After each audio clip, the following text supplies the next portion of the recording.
It's hard to imagine what our country was like before it became the United States.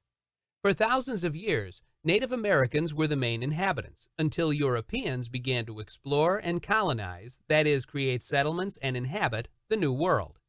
The early 1600s saw the formation of the 13 colonies, the original British colonies developed along the east coast of North America. The 13 colonies were overseen by the Colonial Government, the same monarchy, government ruled by one leader, in Britain ruled by King George III and overseen by the Parliament, which is the British legislature.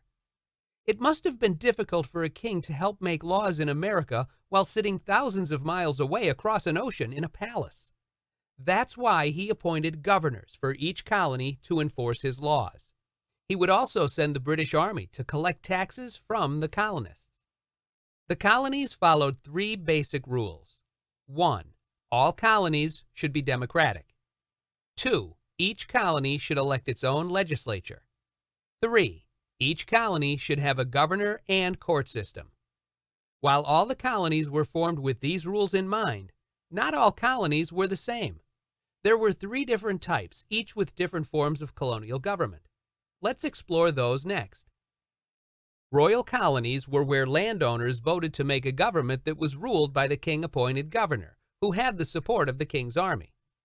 The legislature of this form of government could pass its own laws, but the governor would reject those laws if the governor thought the king wouldn't approve. There were initially 7 royal colonies, which were New York, New Jersey, New Hampshire, Virginia, Georgia, North Carolina, and South Carolina. Proprietary colonies were created by an agreement between the king and an individual or business. The colonists had no voice in their government at all. The proprietary colonies were Delaware, Pennsylvania, and Maryland. Charter colonies were created by charters, which outlined the colony's rights and were granted by the British government.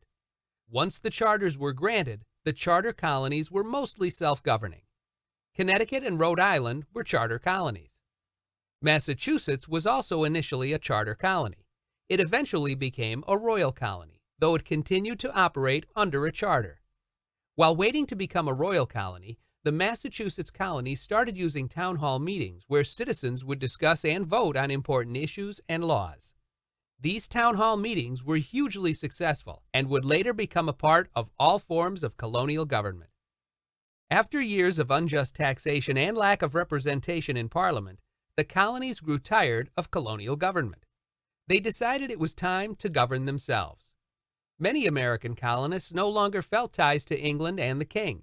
After all, by the time of the American Revolution, many colonists had been born on American soil and knew nothing of life in England.